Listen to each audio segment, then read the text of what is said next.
Hello, and welcome back to the channel. If you're preparing for a supply chain or logistics leadership role, this video is for you. Today, we'll go through the most common behavioral interview questions, why they're asked, and how to answer them with real-life examples. We'll also discuss what these leadership roles are, what they demand from you, and key points to keep in mind before stepping into that interview room. Let's start. Understanding supply chain and logistics leadership roles. Supply chain and logistics leadership roles, such as supply chain manager, logistics director, warehouse operations head, or distribution manager, demand more than just technical knowledge. These positions require strategic thinking to see the bigger picture, decision-making under pressure, team leadership to manage diverse, cross-functional teams, change management when introducing new systems or processes. In short, you're not just running operations, you're leading people, solving complex problems, and driving business results. How to approach behavioral interview questions. Behavioral interview questions for leadership roles typically start with, tell me about a time when. Describe a situation where. Give an example of how you handled. The STAR method is the most effective way to answer. Situation. Describe the background and context. Task. Explain your specific responsibility. Action. Outline what you did and why. Result. Share the outcome, supported by measurable results if possible. Let's start with most frequent asked behavioral questions for supply chain leadership role. Question 1. Tell me about a time you had to lead your team through a major operational disruption. Why this is asked. Leadership in supply chain often involves navigating unexpected disruptions like port strikes, supplier bankruptcy, or sudden demand spikes. Recruiters want to see your crisis management and decision-making skills. Ideal answer. Example. Situation. 2 years ago, while managing a regional distribution center, one of our key suppliers faced a production halt due to flooding in their manufacturing facility. This disrupted our ability to fulfill a major retail client's seasonal order. Task. As the supply chain lead, I had to quickly find alternatives to avoid penalties and maintain the client relationship. Action.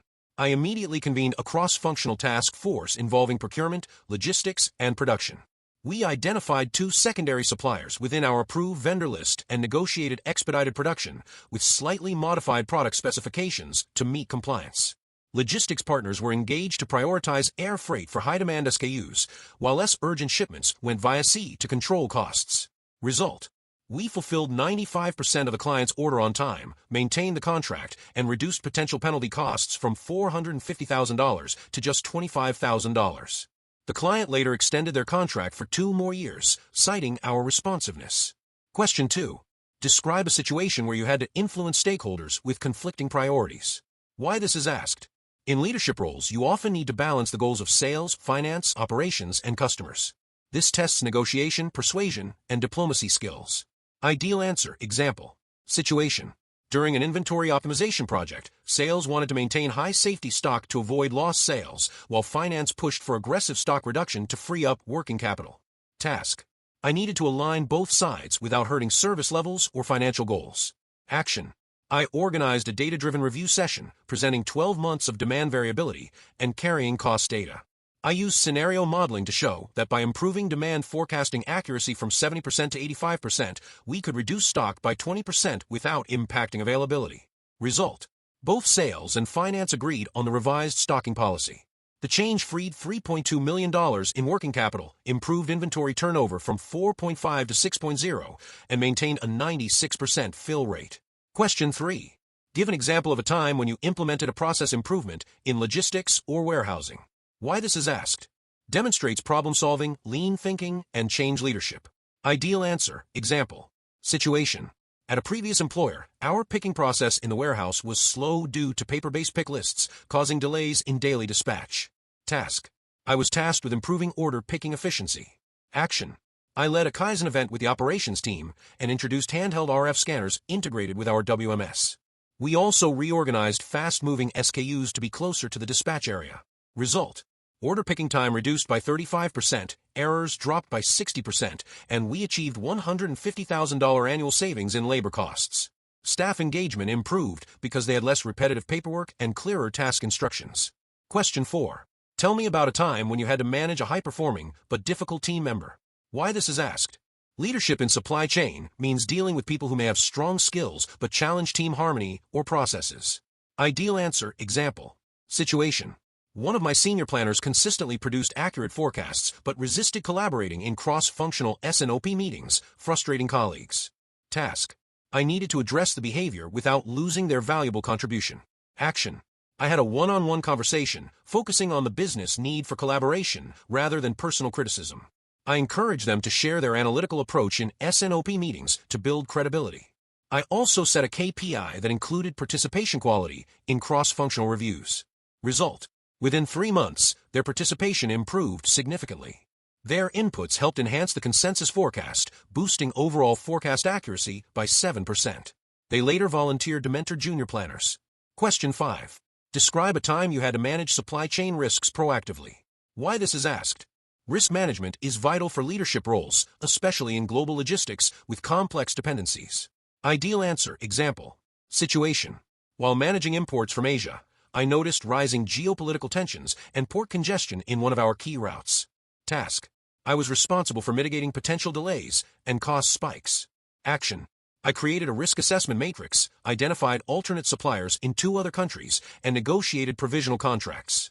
I also diversified shipping routes by adding a West Coast port option. Result. When congestion hit, our shipments were rerouted smoothly.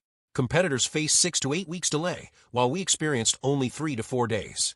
This agility preserved $1.5 million in revenue and enhanced our reputation for reliability. Question 6. Share an example of how you handled resistance to technology implementation in the supply chain. Why this is asked. Tests change management and leadership adaptability. Ideal answer. Example.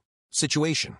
We were rolling out a new transportation management system, TMS, but drivers and planners feared it would make their jobs harder.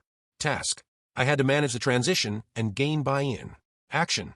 I held workshops demonstrating how the TMS could reduce manual work and improve route efficiency. Early adopters were given pilot access, and their positive feedback was shared in team meetings. Result. Adoption reached 98% within 2 months. Route planning time dropped from 4 hours to 1.5 hours daily, and fuel savings increased by 8% due to better optimization. Question 7. Tell me about a time when you had to balance cost efficiency with customer satisfaction. Why this is asked. Leadership often involves trade-offs between cost control and service quality. Ideal answer. Example. Situation. Our express delivery option was significantly cutting into margins, yet customers valued it highly. Task. I needed to reduce cost without harming customer perception. Action. I negotiated with our carrier for volume-based discounts and introduced a priority economy service, slightly slower than express, but cheaper. We offered incentives for customers choosing this option. Result. 50% of express shipments shifted to the new service, saving $420,000 annually while maintaining a Net Promoter Score of 92. Closing thoughts. Behavioral interview questions for supply chain and logistics leadership focus on how you think and act, not just what you know. The best responses combine real-life examples, measurable results, and leadership insight. Prepare using STAR format, highlight cross-functional collaboration, and always tie your actions to tangible business impact. If you found this video helpful, hit the like button, subscribe for more supply chain career tips, and share this with someone preparing for their next leadership interview. Join our membership for deeper insights, weekly newsletter, even free books. Join now. Thanks for watching, and I'll see you in the next video.